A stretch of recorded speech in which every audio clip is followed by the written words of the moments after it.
And we are live. Hello, folks. This is Ruben Dua from the Dubb podcast, Connection Loop.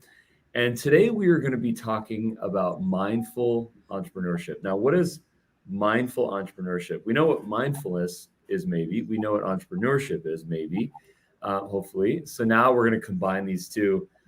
We have the right guest to talk to us about this because she embodies this. She has her own business. She is a thought leader and a personality. Love to get a short bio, and let's get right into the topic. Thank you, Ruben, so much. It's a pleasure to be on your show. My name is Mariya Palanjian. I'm the founder of Romaleaf and Globalfly. I have a marketing agency, a performance marketing agency based out here in Los Angeles, as well as a health and wellness CBD brand called Romaleaf. And being a serial entrepreneur most of my life after grad school, I feel like mindfulness played a huge role in my entrepreneurship journey. But to be able to manage two companies at once, to run two different companies at once, it's a whole different ball game. And I think when it comes to meditation and entrepreneurship and mindfulness, it's I would say that's really where the change happened for me in terms of figuring out how to manage both companies and move forward in an organized manner so that I'm not feeling so overwhelmed. But before we jump into all the tricks and ways that I use to be a better entrepreneur, go ahead. You were saying something. Well, I was going to say that so much of what we find to be true in business and in life is a paradox. You know, when we release control is when we gain control. When we release our attachment to greed or to financial success is when potentially we find it. And it's a very unclear path. What brought you to mindfulness? The reason why I like to ask this question is because a lot of the times people have a nonlinear path to mindfulness. Maybe they went through struggle, through hardship. You know, maybe they witnessed other people. Maybe it's witnessing certain things in their lives. Even trauma could cause this. What was your connection and what was your path to mindfulness?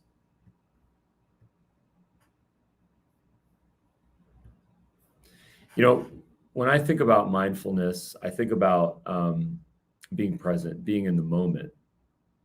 And not everyone thinks that. So I'd love to get your take. Ruben, can you hear me? Yeah, I can hear you.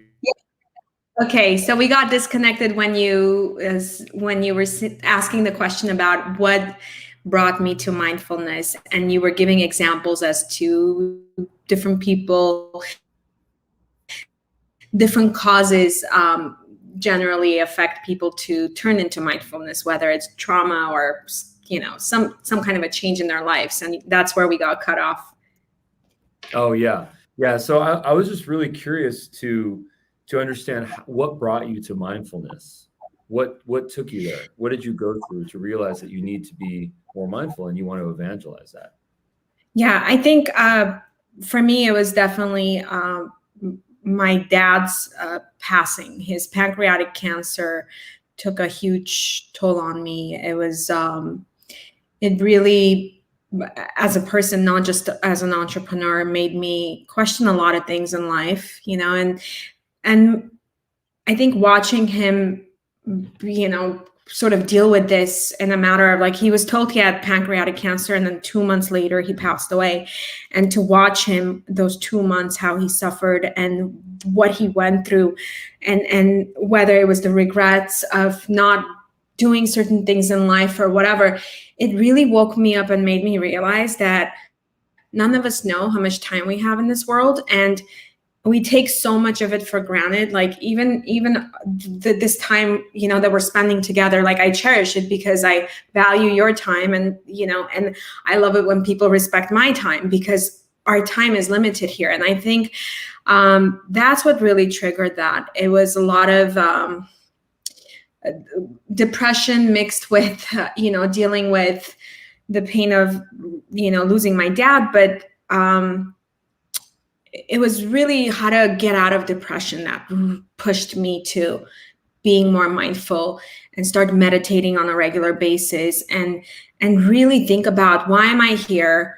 How am I making a difference in this world? And even as an entrepreneur, yes, we're all out there striving to make a difference in this world, but is the difference we're making, is it really helping people? So that, I think my experience losing my dad really pushed me to question things and go deeper within myself to make sure that I'm actually being mindful of everything that I'm doing, everything that I'm creating and putting out there. I don't want to waste time on creating stuff that people don't use or need.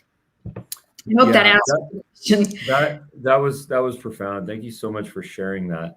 One of the things that they discuss in Taoism is this concept of Wu Wei, which is non-active, non-action, which is that flow state, that Zen that we're in. And a lot of people believe that when we find our purpose and when we get into that flow state, that's where we can attain happiness, because we're not thinking about doing, we're actually doing. And in your case, you have two brands that you're running. You have an agency, and then you also obviously have a CBD brand. What does your flow state look like? When are you most productive?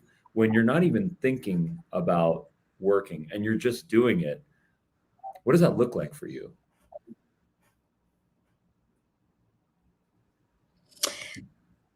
That's a really good question. I did have a hard time figuring that out myself in the beginning, because when I started my agency was established in 2017, and most of my clients are tech startups that get funded millions of dollars. So the pressure with the agency was just intense, right? We're a performance marketing agency.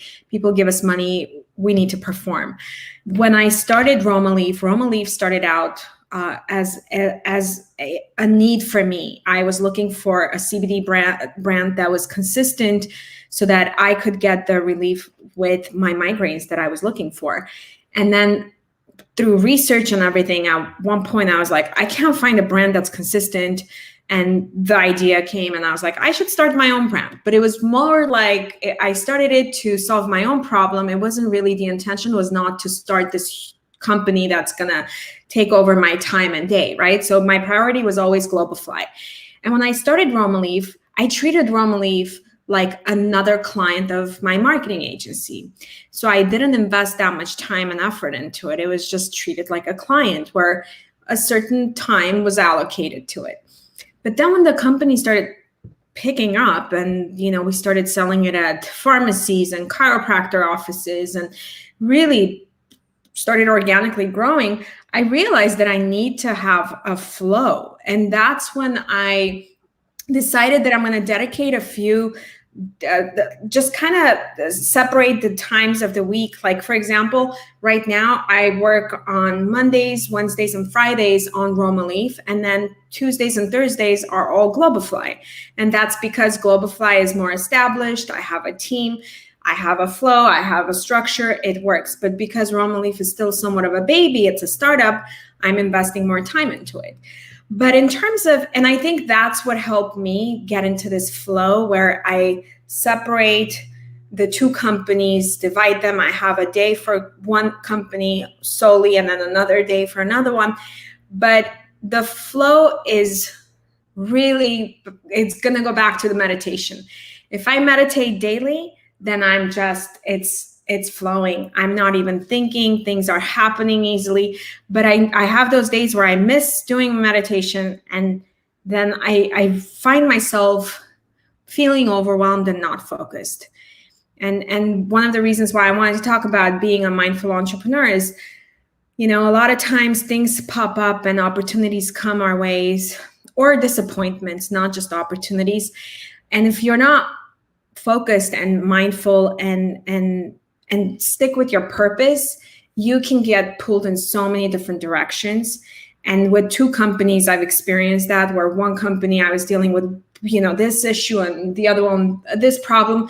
And I found myself so overwhelmed. And then I had to just go back and sit and be in a meditative state and just focus on one problem at a time. And going back to how meditation helps me as an entrepreneur, I actually strategize while I meditate. That's part of my way of strategizing, coming up with ideas.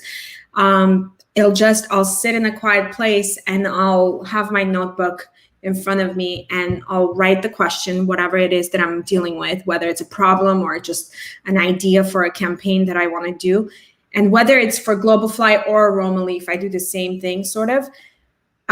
Just sit quietly and just go inwards, because I know all the answers. Ultimately, it's not online, it's nowhere. Like it's inside of me. I just need to pull it out. And so that's usually the flow, where if I come across any challenges, it's going back, sitting quietly and just observing from the outside, looking at the issue, the problem from another perspective. Sometimes I even use this trick where I'll swap seats, like I'll sit in one position and then I'll move into another position to just kind of shift the energy, but also look at something from a different angle. I don't know. It's a little movement that helps me. It's a little trick to use, and it helps me really see things from different perspective. And I usually use that technique to solve things pretty quickly instead of getting the whole team involved and dealing with all this stuff. I'm like, let me go back and look at this from another perspective and then come back and figure this out. That makes a lot of sense to me.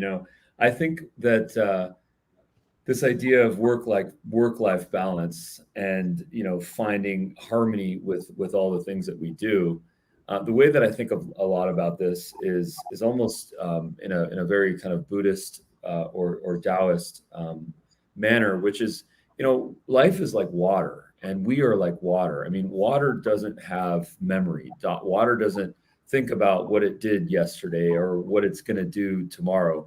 Water is, and whether it's flowing or it's frozen or if it's in a gas state, it's doing what it does. And going back to this idea of Wu Wei, which is non-action. What's so amazing is that what you have found is this kind of balance of multiple hats, multiple jobs, multiple states, personal life, business life, and ultimately attaining happiness and getting rid of the attachment to the past and overcoming mental health issues that we all suffer from, like depression.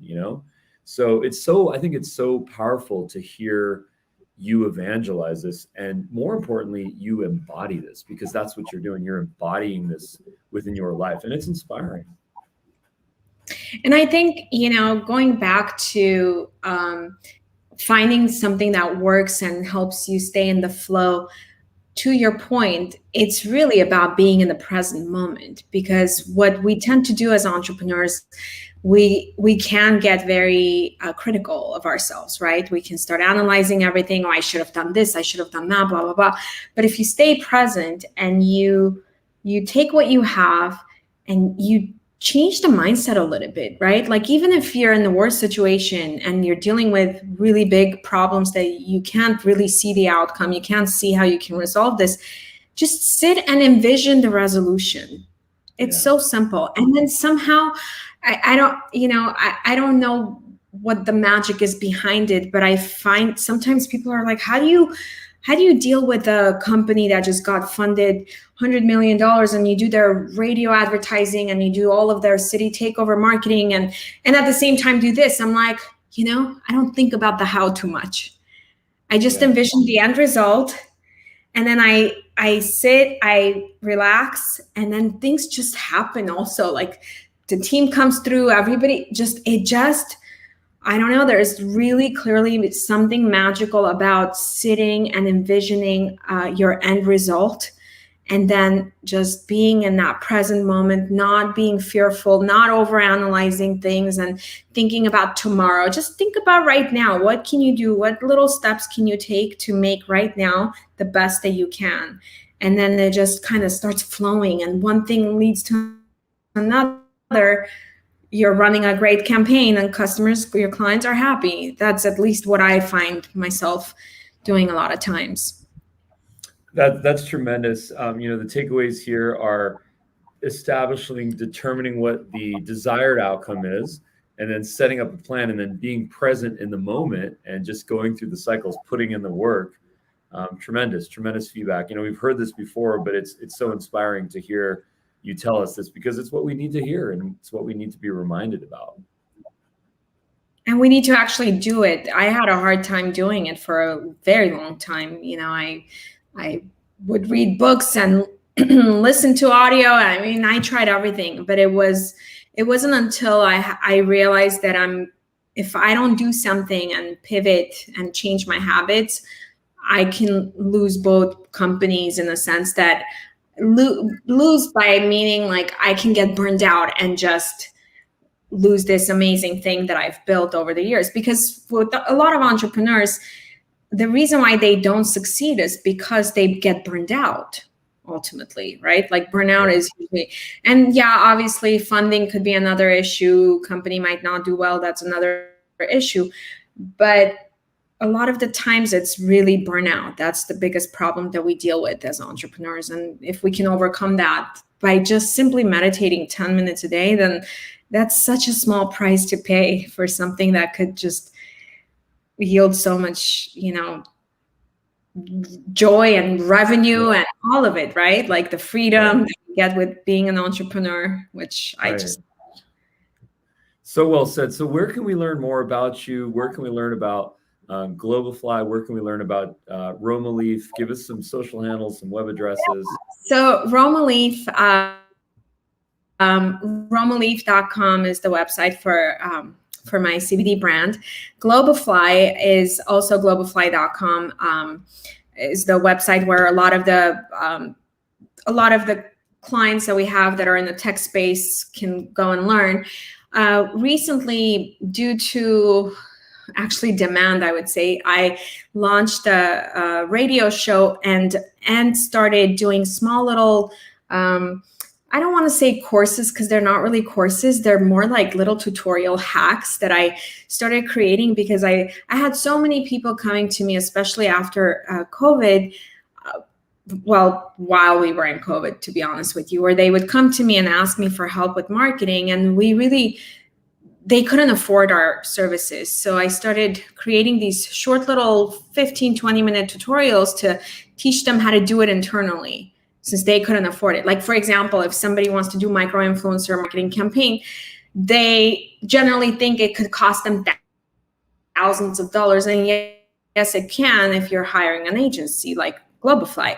But I ended up creating small little short, tiny videos, 10 minutes, 15 minutes, and started sharing it with colleagues and people that would reach out to me and ask for help. And so then the response was so great, where now they're like, can you put that on the website so my other friends and my other entrepreneur colleagues can benefit too? And I'm like, okay. So we're about to launch Mariya with the Y website, where all of my hacks and tricks and everything that I use, whether it's in my agency or for my Roma Leaf brand, I basically share everything pretty transparently and teach them everything that I'm doing that's working for my Roma Leaf brand. And the best part about it is that I'm able to share a lot of insights and back-end stuff, secrets, that I could never before do, because as a marketing agency owner, we sign an MNDA. We can't share anything related to our clients. So a lot of times people would ask me things, and I was like, I wish I could explain to you or teach you or show you, but I can't, because it's my clients.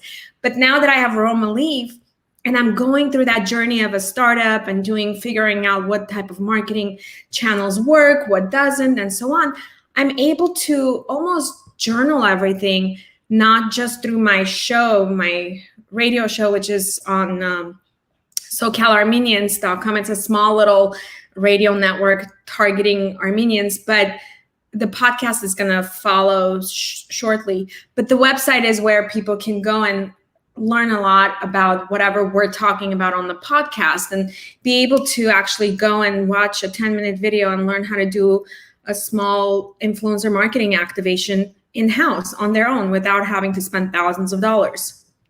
So I'm Good excited. to know. Yeah. That's exciting. Well, thank you so much. In the show notes, we'll be putting links to your web address, to your brand. Super, super excited to have you on the show. Thank you so much, Mariya, with the Y. Thank you for reminding us to be present and to detach and to just get into that flow state with the end in mind. So thank you so much, Mariya. Thank you, Ruben. Thank you. Bye. Bye.